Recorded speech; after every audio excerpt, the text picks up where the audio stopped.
खंबा घनी मारो राजस्थान परिवार पे आप सबका बहुत बहुत स्वागत है। और मारो राजस्थान परिवार का मतलब हमारे मारो राजस्थान यूट्यूब चैनल से है। अगर आप ये वीडियो किसी और चैनल पे देख रहे हैं तो लेटेस्ट मेरी बहुत सारी वीडियोस देखने के लिए, जहां पर मैं फुल टाइम क्लासेस लेती हूँ, आप मारो राजस्थान चैनल को सब्सक्राइब कर लीजिए, ठीक है। मारो राजस्थान चैनल पे ही देख रहे हो तब तो कोई प्रॉब्लम नहीं है, लेकिन अगर हमारे दूसरे चैनल अनअकैडमी लाइव आरपीएससी पे अगर आप ये वीडियो देख रहे हैं तो प्लीज मारो राजस्थान चैनल को सब्सक्राइब कीजिए। उसका लिंक जो है आपको डिस्क्रिप्शन बॉक्स में दिया गया है, ठीक है। तो स्टार्ट करते हैं आज के करंट अफेयर्स, ठीक है। और अभी तक जो बच्चे मारो राजस्थान पे देख रहे हैं, मेरी एमआरपीएन फैमिली का हिस्सा नहीं बने हैं, चैनल को सब्सक्राइब कीजिए, ठीक है। मारो राजस्थान चैनल को सब्सक्राइब कीजिए और एमआरपीएन फैमिली का हिस्सा बनिए, क्योंकि यहाँ पर आपको क्या मिलेगा, लर्न विद ट्रिक सीरीज मिलेगी, ब्लैक बोर्ड क्लास मिलेगी, डेली रात को 10 बजे 10,000 क्वेश्चन की एमसीक्यू सीरीज मिलेगी, इंग्लिश के लिए ईडीएम फ्रेजेस मिलेंगे। तो फुल पैकेज है मारो राजस्थान पे, तो क्यों ना चैनल को सब्सक्राइब किया जाए। फुल पैकेज आपको कहां मिलेगा, ठीक है। तो शुरुआत करते हैं आज के दिन की, आज के मोटिवेशनल कोट से। ये कोट मेरा फेवरेट कोट है, ठीक है। वो सब रातें अपना कर्ज चुकाती हैं, वो सब रातें अपना कर्ज चुकाती हैं, जिनकी नींदें किताबों में खो जाती है। मतलब रात को सोने में नहीं, पढ़ने में लगाइए। इसका मतलब ये नहीं है कि रात को पूरा जाग के बैठ रहे हो, दिन में भी जाग रहे हो, लेकिन हमें पढ़ना है, मेहनत तो करनी पड़ेगी। कुछ कुछ किसके जैसा है, एक ईडीएम मैंने करवाया था, बर्न द मिडनाइट ऑयल, मतलब दिन रात, रात को बिल्कुल मेहनत करके पढ़ाई करना, कुछ कुछ वैसा है, ठीक है। तो तैयार है आप सब लोग? अगर अभी भी तैयारी नहीं की है तो 2021 में आने वाले पेपर की तैयारी के लिए अभी से तैयारी शुरू कर दीजिए, ठीक है। अपने आप को तैयार करना स्टार्ट कर दीजिए। मेरे बारे में जो लर्नर्स नहीं जुड़ रहे हैं उनको बता दूं, मेरा नाम डॉक्टर तरुणा वत्स है। मैं अनअकैडमी प्लस पे लाइव क्लासेस लेती हूं। आरएएस प्रीलिम्स मेंस को क्रैक करने का एक्सपीरियंस है। आप सभी मेरे कोर्सेज को अवेल कर सकते हैं अनअकैडमी प्लस पे। फ्री क्लासेस भी हैं, स्पेशल क्लासेस, प्लस क्लासेस भी हैं। और सबको अनलॉक करने का कोड क्या है, मारो राजस्थान चैनल का ही कोड है बच्चों, MRP10। क्या कोड है अपना? MRP10। जब अनअकैडमी पे जाओ तो आवाज आनी चाहिए, बच्चे कहां से आ रहे हैं? मारो राजस्थान से आ रहे हैं, ठीक है। मारो राजस्थान चैनल से आ रहे हैं बच्चों। MRP10 भूलिएगा नहीं। ये मेरे कोर्सेज की लिस्ट है। फोकस आरएएस प्री और मेंस की तैयारी कराती हूँ मैं आपको इंग्लिश और हिंदी मीडियम में अलग अलग, ठीक है। सेपरेट बैचेस रखती हूँ मैं, बाइलिंगुअल नहीं कराती हूँ, एक ही क्लास में दोनों की तैयारी नहीं कराती हूँ प्लस पे, ठीक है बच्चों। इसके साथ साथ हमारा एस्पायर आरएएस का बैच कोर्स स्टार्ट हुआ है, जिसमें मेरा रोल ये रहेगा, मैं आपको इंडियन आर्ट एंड कल्चर कराती हूँ। वीकेंड पे क्लास होती है, सैटरडे संडे शाम को 7 बजे। एसीएफ वाले बच्चे मेरे कोर्सेज से पेपर 1 की तैयारी कर सकते हैं, पेपर 2 की, एनवायरमेंट ऑप्शनल की। अब कहोगे रही बात मैडम कॉलेज लेक्चरर की, तो राजस्थान जीके कॉलेज लेक्चरर की मेरे इन कोर्सेज से बिंदास तरीके से आपकी हो जाएगी। आपको कुछ एक्स्ट्रा करने की बहुत ज्यादा जरूरत नहीं पड़ेगी, ठीक है। और रीट, पटवारी, पुलिस की तैयारी कर रहे हो तो सब राजस्थान जीके तो मेरे कोर्सेज से हो जाएगी। और उसके साथ साथ एक ही प्लस में आप सारे पेपर की तैयारी कर सकते हो। मतलब एक बार आपने प्लस ज्वाइन कर लिया MRP10 कोड लगा के, जिसमें आपको 10% डिस्काउंट मिलेगा पेड क्लासेस के लिए, और फ्री क्लासेस तो आप ऐसे ही देख सकते हो। तो उसमें आप सब हमारी प्लेटफॉर्म पे जितने भी एजुकेटर्स पढ़ा रहे हैं आरपीएससी कैटेगरी में, जो भी कोर्स चल रहा है, सबकी तैयारी आप बड़े आराम से बिंदास तरीके से कर पाओगे। अलग अलग एग्जाम के लिए अलग अलग पैसा नहीं भरना है बच्चों।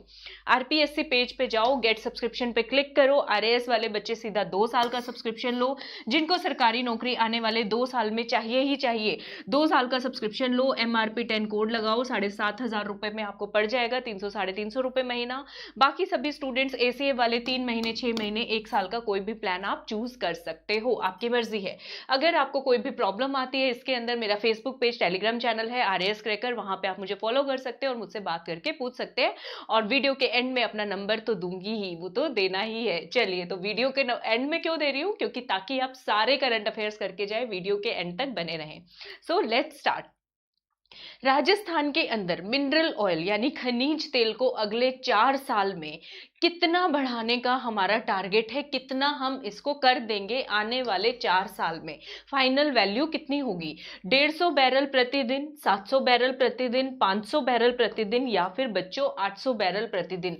तो आने वाले 4 साल में का कहने का मतलब है 2024-25 तक, ठीक है, हम कितना खनिज तेल का उत्पादन करना शुरू कर देंगे? तो इसका सही आंसर है बच्चों 700 बैरल प्रतिदिन। कितना प्रोड्यूस किया करेंगे? 700 500 बैरल प्रतिदिन। तो ये 150 बैरल क्या है, 500 बैरल क्या है? 150 बैरल वो संख्या है जो अभी आज के टाइम पे राजस्थान में मिनरल ऑयल, खनिज तेल का उत्पादन हो रहा है, प्रोडक्शन हो रहा है 150 बैरल प्रतिदिन पर डे। तो 500 बैरल क्या है? 500 बैरल है इस साल के अंत तक, यानी 2020-21 के अंत तक हमें कितना करने का टारगेट रखा है? हमने 500 बैरल का रखने का टारगेट रखा है। क्लियर है सबको बच्चों? इसमें कोई डाउट तो नहीं है? सब मैंने दिया है नोट्स की, परेशान नहीं होना। पीडीएफ कहां मिलती है? आरएएस क्रैकर टेलीग्राम चैनल पे। नहीं जुड़े हो तो जुड़ जाओ, ठीक है। 700 बैरल कौन ये खनिज का उत्पादन करता है? ऑयल इंडिया कंपनी करती है। ओआईसी कौन करता है बच्चों? ऑयल इंडिया कंपनी करती है। इससे पहले एक क्वेश्चन करवाया था कि ऑक्टेन नंबर वाला, हाई ऑक्टेन नंबर वाला जो पेट्रोल है वो कौन से ब्रांड में बिकेगा? XP100 में। अगर याद हो तो मैंने याद तो करवाया था XP100। जिन्होंने मेरे पुराने वीडियोस नहीं देखे हैं, मारो राजस्थान चैनल पे डेली करंट अफेयर्स प्लेलिस्ट में जाके आप मेरे सारे पुराने वीडियोस जो हैं वो देख सकते हैं, ठीक है। चले आगे देखते हैं। हाँ ठीक है, कैसे करेंगे ये? ऑयल इंडिया कंपनी, ऐसा क्या जादू हो जाएगा 4 साल में कि सीधा आज तो 150 बैरल निकल रहा है भाई, और ये पूरा का पूरा कितना कर देंगे इसको? 700 बैरल। 150 से 700 बैरल मतलब कि करीब करीब 5 गुना, 15 5 75, ठीक है। तो कैसे कर देंगे? ऑयल इंडिया कंपनी जो है ना, बीकानेर नागौर बेसिन के अंदर 15 नए कुएं खोदने वाली है। कितने बच्चों? बीकानेर नागौर बेसिन में 15 नए कुएं। तो अगर क्वेश्चन आए पेट्रोलियम का कुआं कहां पर है राजस्थान में, तो बीकानेर नागौर बेसिन में तो है ही, ठीक है। और currently 150 barrel per day produce हो रहा है, ठीक है। और टारगेट क्या है? इस साल के अंत तक 500 बैरल प्रोड्यूस करने का हमारा टारगेट है। ये मैंने छोटा करके भी लिख दिया है ताकि आपको लास्ट मिनट रिवीजन में कोई दिक्कत ना हो। वर्तमान, इस साल के अंत तक और अगले 4 सालों पे, ठीक है। अब पेट्रोल के कुएं कहां कहां पे हैं? ये क्वेश्चन राजस्थान ज्योग्राफी में आ सकता है, क्योंकि जो मिनरल ऑयल है ना, 7 स्टार टॉपिक है, फेवरेट है आरपीएससी का, हर पेपर में मिलेगा। कोई भी आरपीएससी का पेपर उठा के देख लो, खनिजों पे क्वेश्चन ना हो ऐसे कम ही चांसेस हैं। तो बच्चों पेट्रोलियम के जो बेसिन है हमारे राजस्थान में, मारो राजस्थान में कितने हैं? 4 बेसिन है। कितने बेसिस है? 1 2 3 4। तो कितने हैं टोटल? 4। एक तो अभी याद किया है, बीकानेर नागौर बेसिन। दूसरे भी करते हैं, है ना? दूसरे कौन कौन से हैं? चलो पहले नाम याद कर लेते, इसको बाद में पढ़ेंगे भाई, पहले हमें नाम ही याद करने चाहिए मेरे ख्याल से, ठीक है। बीकानेर नागौर, दूसरा बाड़मेर सांचौर भी सबको पता होगा, तीसरा जैसलमेर बेसिन, और चौथा जो मुझे लगता है कम बच्चों को पता होगा वो है बच्चों विंध्या बेसिन, ठीक है। ये चारों बेसिन मिला के कितनी जमीन, कितना एरिया कवर करते हैं? 1.5 लाख स्क्वायर किलोमीटर। कितना करते हैं बच्चों? यानी कि 1,50,000 वर्ग किलोमीटर, इतना करते हैं, ठीक है। 1.5 लाख स्क्वायर किलोमीटर। क्लियर है सबको? और इनमें कितने जिले आते हैं? इन 4 बेसिन्स के अंदर कितने जिले कवर होते हैं बच्चों? 14 जिले कवर होते हैं। अब ये याद कैसे किया जाए? कुछ नहीं करना, कुछ नहीं करना। जैसलमेर के अंदर जैसलमेर का पड़ोसी जिला जोड़ दो, जैसलमेर और जोधपुर, 2 जिले हो गए, जैसलमेर और जोधपुर। बाड़मेर सांचौर में, बाड़मेर तो है ही, सांचौर कहां पे है? जालोर में। 2 और 2 4 हो गए, 10 रह गए। बीकानेर नागौर में बीकानेर तो है, नागौर भी है। बीकानेर पूरा संभाग आएगा, पूरी division of Bikaner. Bikaner division में कितने जिले हैं? 4 जिले हैं, बीकानेर, चूरू, गंगानगर और हनुमानगढ़, 4 जिले ये, और 5वां नागौर। तो 5 ये हो गए। कितने हो गए टोटल? 5 और 4 9 जिले हो गए। कितने रह गए? सिर्फ 5 जिले रह गए। तो विंध्या बेसिन के अंदर कौन से आएंगे? विंध्या के अंदर हाड़ौती का पठार आएगा, कोटा, बूंदी, बारां, झालावाड़, 4 हो गए। एक और रह गया, लास्ट बच्चों याद रख लो मेरे प्यारे बच्चों, याद रखोगे, भिलवाड़ा। क्या होगा? 5वां जिला जो लास्ट जिला है विंध्या का, वो कौन सा है? भिलवाड़ा। 14 जिले याद हो गए। मुश्किल है क्या? कुछ मुश्किल नहीं है, याद करना आना चाहिए। 4 बेसिन है, जैसलमेर, बाड़मेर सांचौर, बीकानेर नागौर और विंध्या। जैसलमेर के अंदर जैसलमेर जोधपुर आएगा, बाड़मेर सांचौर में बाड़मेर जालोर आएगा, बीकानेर नागौर में बीकानेर का पूरा संभाग, 4 के 4 जिले, बीकानेर, गंगानगर, हनुमानगढ़ और चूरू, और साथ में नागौर तो है ही। विंध्या के अंदर हाड़ौती संभाग, कोटा, बारां, बूंदी, झालावाड़ और उसके साथ साथ बच्चों भिलवाड़ा। क्लियर है सबको? अब बच्चों लोकल एरियाज के नाम भी पूछ लेते हैं, जैसलमेर के याद करने हैं। जैसलमेर में कहां कहां पे मिलते हैं? अब जैसलमेर में क्या है? ये पेट्रोल का पूरा गढ़ मिला हुआ है। गढ़ गढ़ कैसे बना, पेट्रोल बनता कैसे है, जो हमारे ह्यूमन बींग्स, हमारे ही जो पूर्वज थे, ठीक है, एंसेस्टर्स थे, जो लिविंग बींग्स थे, जो जिंदा लोग थे, उनके दबने से ही बना है, ठीक है। जो लोग मर गए थे उनके दबने से बाद में अलग अलग प्रक्रिया हुई तो वो किस में कन्वर्ट हो गया, पेट्रोलियम में कन्वर्ट हो गया, बदल गया। तो इसका मतलब जैसलमेर में जो एक जगह का नाम है, मैं क्यों बता रही हूँ, जो मर गए थे उनसे थे, एक जगह के नाम में मरी शब्द आ रहा है, तो मरी अर्च क्या नाम है बच्चों, जैसलमेर में पेट्रोलियम की खदान का, जहां पे पेट्रोल हमें मिलेगा, क्या नाम है बच्चों, मरी अर्च। याद कर लोगे। और ये बच्चों इंग्लिश में ही है, मैं हिंदी में लिख देती हूँ आप लोगों के लिए। अभी तक वीडियो को लाइक नहीं किया, एक मस्त वाला लाइक चिपका दो, बिल्कुल फ्री है, कुछ पैसे थोड़ी लग रहे हैं उसके, कुछ नहीं लग रहा। मरी अर्च, ठीक है। अगर आपको सच में लग रहा है कि मैंने थोड़ी सी मेहनत की है, चिनुक सी मेहनत की है, तो एक लाइक तो बनता है। मरी अर्च। और उसके बाद गढ़, गढ़ से याद कर लो किशनगढ़ और शाहगढ़, ठीक है बच्चों। कौन से बेचेज हैं, किशनगढ़ और शाहगढ़, ठीक है। और ये किशन और शाह ना दो बंदे हैं, ये बिछुड़ गए थे, ठीक है। और ये कहाँ पे मिले, इनका पुनर्जन्म हुआ है, कहाँ पे मिले हैं ये, मिलाजलार जगह पे। कहाँ पे मिले हैं, मिलाजलार जगह पे मिले हैं। जैसलमेर के 4 लोकल जगह के नाम याद हो गए जहाँ पे पेट्रोल मिलता है, मतलब जहाँ पे तेल के कुएं हैं, कहने का मतलब मरी अर्च, किशनगढ़, शाहगढ़ और मिलाजलार। क्लियर है सबको, मिलाजलार, ठीक है। मुझे लग रहा है याद हो गए होंगे। कितना एरिया कवर करते हैं, 1.5 लाख स्क्वायर किलोमीटर। अभी हाल ही में केंद्रीय पेट्रोलियम मंत्रालय, केंद्रीय पेट्रोलियम मंत्री कौन है, जितेंद्र प्रधान, और नेचुरल गैस के जो मंत्री हैं, उन्होंने पहले 3 पेट्रोलियम बेसिन्स को, मतलब कि विंध्यावाला छोड़ के बीकानेर, बाड़मेर और जैसलमेर वाले बेसिन को अपग्रेड कर दिया है। इनको कौन सी कैटेगरी में डाल दिया है, कैटेगरी 1 में डाल दिया है। कैटेगरी 1 में डालने से ये किसके बराबर हो गए, बॉम्बे वाले बेसिन के बराबर इनको वैल्यू मिलेगी, ठीक है बच्चों। तो हमारे लिए तो खुशी की बात है। कैसी बात है हमारे लिए, खुशी की। पहले 3 को कैटेगरी 1 में डाल दिया। कैटेगरी 1 में मतलब बॉम्बे हाई के बराबर, कैम्बे हाई के बराबर, असम के बराबर। और इससे क्या होगा, यहाँ पर मिनरल ऑयल के साथ साथ हाइड्रोकार्बन्स जो है उनका यहाँ पे पोटेंशियल है, तो उनकी खुदाई शुरू हो जाएगी, ठीक है। 14 जिलों के अंदर ये कवर है, ये तो मैंने आपको बता ही दिया है। राजस्थान का करंट अफेयर कैसा लगा, ये मेरा फेवरेट है आज, बड़ा मस्त सा टॉपिक है, ठीक है। इस पे क्वेश्चन आने के चांसेस बहुत ज्यादा होते हैं। अब मैप पे देख ले जरा, कहोगे मैडम मैप तो दिखाया नहीं आपने, ऐसा नहीं होगा, दिखाऊंगी, सब दिखाऊंगी। तो बीकानेर नागौर बेसिन बच्चों ये है हमारा, ये है, ठीक है। बीकानेर संभाग आ गया, 4 जिले, और साथ में नागौर। जैसलमेर और जोधपुर वाला दूसरा बेसिन ये है बच्चों, जैसलमेर और जोधपुर। जैसलमेर के 4 जगह याद करवाए हैं, मरी अर्च, किशनगढ़, शाहगढ़ और मिलाजलार। क्लियर है बच्चों। उसके बाद विंध्या के अंदर कोटा, बूंदी, बारां, झालावाड़ तो आ गए, साथ में एक और जोड़ा है हमने, भीलवाड़ा। क्या जुड़ा है, भीलवाड़ा। तो ये कौन सा हो गया, विंध्याचल। एक और रह गया, कौन सा रह गया, क्या भूल रही हूं मैं, आप लोग बताओ, क्या भूल रही हूँ मैं, एक सेकंड भाई, क्या भूल रही हूँ मैं, बाड़मेर, सांचौर बेसिन, बाड़मेर, जालोर, ठीक है। तो 1 2 3 4 जिले कितने हैं, 14। मुझे लग रहा है याद हो गया होगा। एक मजा आ जाएगा, यहाँ से एक क्वेश्चन आ जाए तो पेपर में, है ना, मस्त वाला मजा आ जाएगा। चलो आगे क्वेश्चन देखते हैं। RTGS system, real time gross payment, मतलब कि जो बैंक से फटाफट आपको 1 लाख रुपए एक अकाउंट से दूसरे अकाउंट में ट्रांसफर करने, और आप चाहते हो झटक से हो जाए। पहले बच्चों ना इसका टाइम लिमिट थी कि 7 बजे सुबह से ये 6 बजे तक ही हो पाता था। अब सरकार ने क्या किया है, आरबीआई ने क्या किया है कि ये सारा टाइम रहेगा, एंड ऑफ द डे और स्टार्ट ऑफ द डे, मतलब थोड़े टाइम को छोड़ के ये 24 घंटे कस्टमर आरटीजीएस सिस्टम का फायदा उठा सकेंगे। तो ये कब से लागू होने जा रहा है, ये क्वेश्चन है। 10 दिसंबर, 31, 25 या फिर 14। इसका आंसर दो, मैं पानी पी लेती हूँ बच्चों, ठीक है। एक सेकेंड, जस्ट अ सेकेंड,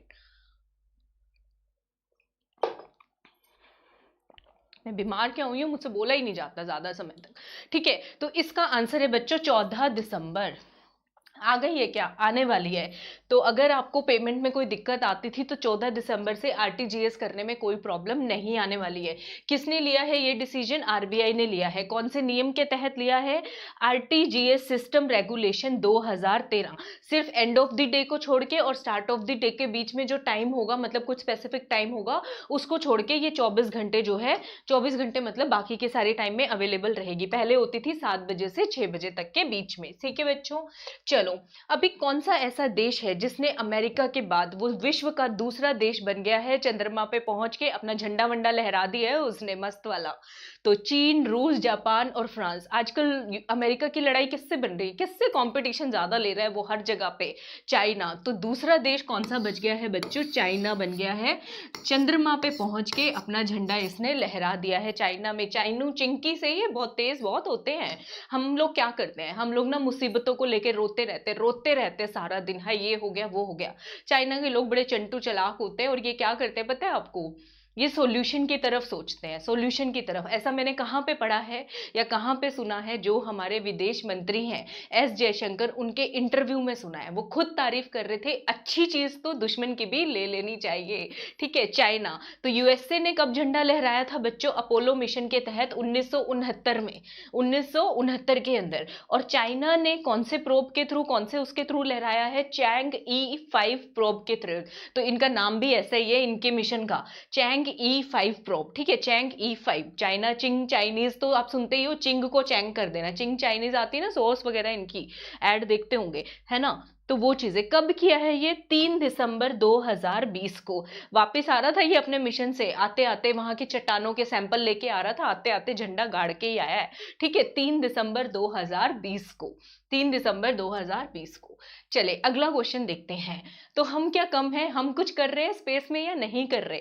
तो हमारे इसरो को भी एक प्राइवेट स्टार्टअप है, उसने एक वो दिया है, मतलब कि एग्रीमेंट टाइप साइन किया है या एक कॉन्ट्रैक्ट हमें दिया है कि वो अपने पोलर सैटेलाइट लॉन्च व्हीकल से जो है अपने सैटेलाइट भेजेगा। बेंगलुरु का स्टार्टअप है ये। ठीक है, उस स्पेस टेक स्टार्टअप का नाम बताइए जिसने polar satellite launch vehicle rocket पर अपने पहले रिमोट सेंसिंग सैटेलाइट को लॉन्च करने के लिए इसरो के साथ समझौता किया है। और ये स्टार्टअप पहले, ये कॉन्ट्रैक्ट पता है किसको देना चाह रहा था? पहले रशिया को देना चाह रहा था। तो इस स्टार्टअप का नाम पूछा, अब इसने फाइनली किसको दिया है? इसरो को दिया है। इस स्टार्टअप का नाम ध्रुव है, स्काईरॉट है, बेलाट्रिक्स है या फिर पिक्सल है? तो इसका नाम है बच्चों पिक्सल। क्या नाम है? पिक्सल। ठीक है, पिक्सल। ये बस ये रैंडमली याद कर लो। ठीक है, हर चीज का तो निमोनिक कई चीजें हम ऐसे भी याद कर लेंगे। पिक्सल। ठीक है, अर्ली 2021 में इसरो जो है इनके सैटेलाइट को लॉन्च करने वाला है। ठीक है, इसरो के चेयरमैन कौन है बच्चों? के सिवन। और इसरो का हेडक्वार्टर कहाँ पे है? बेंगलुरु कर्नाटका के अंदर। चेयरमैन याद रख लो, के सिवन, के सिवन। ठीक है, चले अगला क्वेश्चन देखते हैं। बांग्लादेश ने अपना पहला पहला पहला कब से? 1971 के बाद से। 1971 के बाद ही होगा क्योंकि बांग्लादेश बना ही कब था? 1971 में ही बना था। जब से बना है बांग्लादेश तब से इसने अपना पहला preferential trade agreement, preferential trade agreement की हिंदी क्या होगी? पहला अधिमान्य व्यापार समझौता साइन किया है। कौन से देश के साथ? प्रेफरेंशियल ट्रेड एग्रीमेंट क्या होता है? कुछ प्रोडक्ट आप हमारे ले जाओ, हम कम रेट पे देंगे, कुछ प्रोडक्ट आप अपने दे दो, हम कम रेट पे लेंगे। ठीक है, इस तरह की चीजें होती है, ये चीजें होती है। सस्ते मतलब हम ट्रेड में कुछ चीजों को प्रेफरेंस दे देते हैं, कम रेट वेट उनके फिक्स कर लेते हैं। तो भारत के साथ, भूटान के साथ, जापान के साथ या जर्मनी के साथ? तो किसने किया है ये बच्चों? भूटान के साथ किया है। बांग्लादेश ने किसके साथ किया है? भूटान के साथ। और भूटान पता है कौन सा देश है जिसने बांग्लादेश को एज अ अलग देश, नए देश की मान्यता सबसे पहले दी थी? सबसे पहले बांग्लादेश को नया देश किसने माना था? भूटान ने माना था। और जब से बांग्लादेश बना है उसके बाद से ये पहला एग्रीमेंट भी किसके साथ किया है? बांग्लादेश ने भूटान के साथ किया। इसमें भारत मत कराना गलती से। ठीक है, बांग्लादेश भूटान। ठीक है, इसमें पीटीए में बांग्लादेश के 100 प्रोडक्ट को प्रेफरेंशियल ट्रीटमेंट मिलेगा भूटान में, और भूटान के 34 प्रोडक्ट को, भूटान की 34 वस्तुओं को बांग्लादेश में मिलेगा।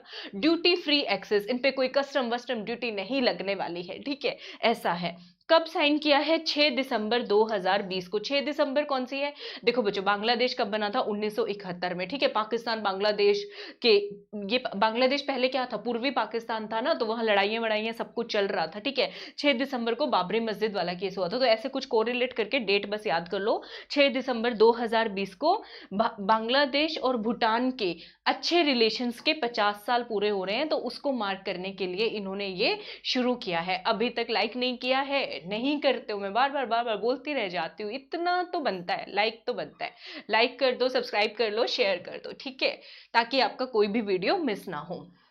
ये मैंने बता दिया। बांग्लादेश की प्रधानमंत्री कौन है? शेख हसीना। कैपिटल भी सबको पता है, ढाका। मैच वैच होते रहते हैं। करेंसी है टका। बांग्लादेश में क्या चले है? बांग्लादेश में टका चलता है, टका चलता है। भूटान की करेंसी क्या है? भूटान की करेंसी है, देखो, बांग्लादेश में टका और भूटान में ट्रम आएगा लास्ट में, नगुल ट्रम। ठीक है, भूटानीज नगुल ट्रम चलता है। भूटान के प्रधानमंत्री कौन है? ये तो पहले भी याद करवाया था, भूटान लोटा करके एक मैंने करवाया था, लोटे शेरिंग। क्या नाम है? लोटे शेरिंग। और भूटान की राजधानी कौन सी है? थिम्पू। ठीक है, भूटान की राजधानी कौन सी है? थिम्पू। ठीक है, भुट्टा लेकर लोटे शेयरिंग, ऐसे याद कर लो, भुट्टा लेकर लोटे शेयरिंग, तो आपको याद हो जाएगा। सही है। चलो अगला क्वेश्चन देखते हैं। अभी एशियन डेवलपमेंट बैंक देख नहीं रहे हो, खूब लोन बरसाए जा रहा है, लोन की बारिश करे जा रहा है। वेस्ट बंगाल में दे दिया, फिर उधर मणिपुर में दे दिया, मेघालय में दिए जा रहे हैं, एनसीआर में कहीं कहीं कहीं मिलते जा रहे हैं। तो बेंगलोर को भी दिया है भाई इसने, एशियन डेवलपमेंट बैंक ने Bangalore smart energy efficient power distribution project के तहत, ठीक है, बेंगलोर की जो डिस्ट्रीब्यूशन कंपनी है उसके साथ एक जो है लोन, मतलब एज अ लोन हमें दिया है। तो वो कितनी राशि दी है?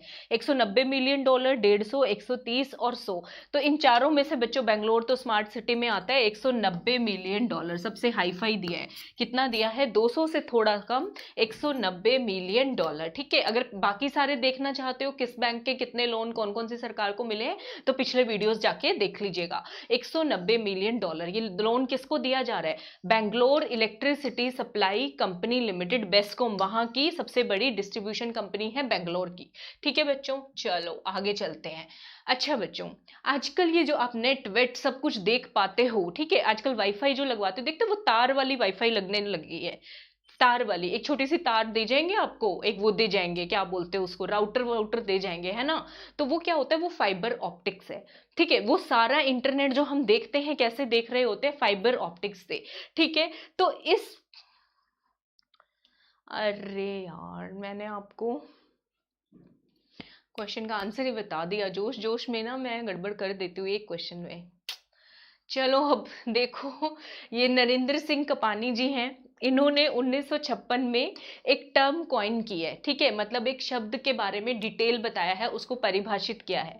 तो वो टर्म क्या है? न्यूट्रॉन ऑप्टिकल स्पेक्ट्रम, रैम, या फिर फाइबर ऑप्टिक्स। सब तो बता ही दिया। इंटरनेट कैसे मिल रहा है हम सबको? फाइबर ऑप्टिक्स से मिलेगा। आगे आगे जाने में नेशनल ऑप्टिकल फाइबर नेटवर्क, इस भारत सरकार का मिशन भी है कि हर ग्राम पंचायत में नेट कैसे जाएगा? फाइबर ऑप्टिक्स से जाएगा। ठीक है, तो वो जो फाइबर ऑप्टिक्स दी है वो इंडियन ओरिजिन अमेरिकन फिजिशियन है, इंडियन ओरिजिन अमेरिकन फिजिसिस्ट है, मतलब फिजिक्स के स्कॉलर हैं। ठीक है, तो उनका नाम है बच्चों नरेंद्र सिंह कपानी जी। ठीक है, तो आंसर होगा डी। और इन्हें फादर ऑफ फाइबर ऑप्टिक्स भी बोलते हैं। अगर साइंस में भी क्वेश्चन है फाइबर ऑप्टिक्स के जनक किसको कहा जाता है, तो इनको कहा जाता है नरेंद्र सिंह कपानी जी। और असलियत में तो हमारे भारत के हैं। ठीक है, बाद में ये लंदन चले जाते हैं। ठीक है, तो नरेंद्र सिंह कपानी क्यों न्यूज में थे? क्योंकि अभी हाल ही में इनका निधन हो गया है। ठीक है बच्चों, इन्होंने सबसे पहले फाइबर ऑप्टिक्स की जो इमेजेस हैं वो ली थी 1954 के अंदर। ठीक है, और टर्म कॉइन की थी फाइबर ऑप्टिक्स 1956 में, वो भी इन्होंने ही की थी। और इन्होंने हाई स्पीड इंटरनेशनल टेक्नोलॉजी, जो आज हाई स्पीड हम देख रहे हैं, मेरे यहाँ पे हाई स्पीड नेटवर्क ना हो तो आप अपने यूट्यूब पे, आप अपने छोटे से मोबाइल के अंदर ये वीडियो ना देख पाए, तो कैसे देख रहे हैं? हाई स्पीड इंटरनेट टेक्नोलॉजी वो नरेंद्र सिंह कपानी जी की ही देन है, इतना तो याद रख लोगे। ठीक है, ये तो नहीं भूलोगे। भारत में जन्मे अमेरिकी भौतिकविद है।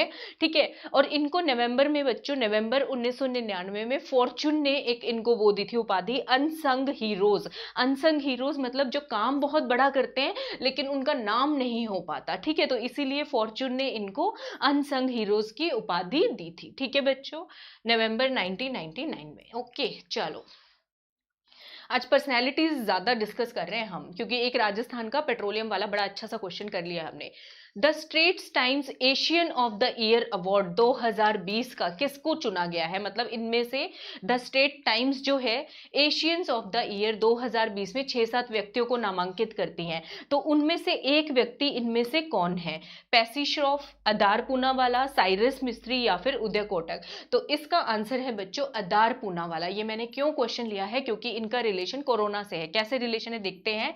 अदार पूनावाला जो सीरम इंस्टीट्यूट ऑफ इंडिया है ना, उसके सीईओ है ये अदार पूनावाला, इनको Asian of the year award दिया गया है, मतलब उस लिस्ट में शामिल किया गया है, क्योंकि कोविड-19 में वैक्सीन बनाने में इनकी कंपनी बड़ा अच्छा काम कर रहे हैं। इनका institute, serum institute of India के सीईओ, देख लो भाई, देख लो, ठीक है। कोविड-19 में काम करने के लिए इन्होंने उनके साथ पैक्ट किया है, मतलब मिल गए हैं, मिल के काम कर रहे हैं कोरोना वैक्सीन डेवलपमेंट करने के लिए यूनिवर्सिटी ऑफ ऑक्सफोर्ड के साथ, और दूसरा ब्रिटेन और स्वीडन की जो फार्मास्यूटिकल कंपनी है एस्ट्राजेनेका के साथ, ठीक है। कोविड-19 की जो वैक्सीन आएगी, इनकी वैक्सीन का नाम क्या होगा? कोविडशील्ड। तो ये भी क्वेश्चन पूछा जा सकता है, सीरम इंस्टीट्यूट ऑफ इंडिया जो कोरोना की वैक्सीन बना रहा है वो किस नाम से बना रहा है? कोविडशील्ड। तो सीरम है ना बच्चों, सीरम नाम आ गया एस, तो ये क्या प्रोवाइड करेंगे? शील्ड प्रोवाइड करेंगे, कोविडशील्ड। इनकी वैक्सीन का नाम क्या है? कोविडशील्ड।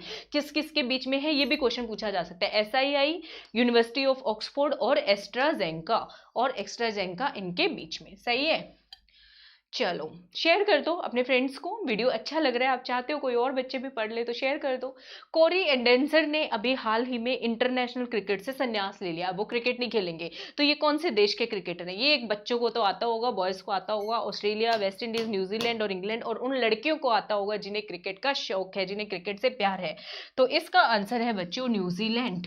कोरी एंडरसन कौन से देश के हैं? न्यूजीलैंड। ड आएगा, ठीक है, ड इज द कॉमन अक्षर, ड इसमें कॉमन अक्षर है। कोरी एंडरसन, ये इनकी इमेज है, देख लो, मस्त देख लो, ठीक है। उसके बाद इंटरनेशनल सिविल एविएशन डे, जो जहाज में जाते हो उड़ान यात्रा के थ्रू, जो कि सस्ती हो गई काफी, किस दिन मनाया जाता है? 7 दिसंबर को मनाया जाता है। सिविल 7, ठीक है, 7 दिसंबर को। और सोच लो ठंड में जा रहे हैं एरोप्लेन के अंदर, तो इंटरनेशनल सिविल एविएशन डे कब मनाया जाता है? 7 दिसंबर को। और इसका थीम क्या है? ग्लोबल इनोवेशन, ठीक है बच्चों, advancing innovation for global aviation development, ठीक है। तो ग्लोबल कीवर्ड पकड़ लो और इनोवेशन पकड़ लो, 2 बार तो इनोवेशन ही आ रहा है, ठीक है। मतलब कि ज्यादा नवीनीकरण लाने की कोशिश करेंगे, ज्यादा नवाचार लाने की कोशिश करेंगे, advancing innovation for global aviation development, ठीक है। तो आज का सेशन कैसा लगा बताइएगा जरूर, कल नए सेशन के साथ मिलती हूँ आपको। कोड लगाना मत भूलना, जब भी अनअकैडमी प्लस पे आओ, प्लस का सब्सक्रिप्शन लो, 10% डिस्काउंट के लिए फ्री क्लासेस देखनी हो, बिंदास कोड लगाओ MRP10, ठीक है बच्चों, MRP10 कोड लगाइए, जुड़ जाइए मेरी क्लासेस से। मैंने बोला था लास्ट में नंबर दूंगी, Facebook page, Telegram channel RAS cracker है, ये मेरा कॉन्टेक्ट नंबर है। सब्सक्रिप्शन में कोई प्रॉब्लम आ रही है, कोई भी दिक्कत आ रही है, आपको कोई गाइडेंस चाहिए तो भी फोन लगा सकते हो मुझे, ठीक है। सीरियस बच्चे जो सच में पढ़ाई करना चाहते हैं मुझसे इस नंबर पे बात कर सकते हैं, ठीक है, हाँ, पढ़ने वाले बच्चे ही। और लाइक, सब्सक्राइब, शेयर करना मत भूलिएगा, वीडियो को अभी नहीं किया है तो जाते जाते मेरा भी दिन अच्छा कर दो, ताकि आपका भी सारा दिन अच्छा हो और मैं आपके लिए मस्त वाली नई नई वीडियोस लेकर के आऊँ, ठीक है। तो अगली वीडियो में मिलती हूँ, आपका दिन शुभ हो और सबको मेरी तरफ से घड़ी घड़ी राम राम।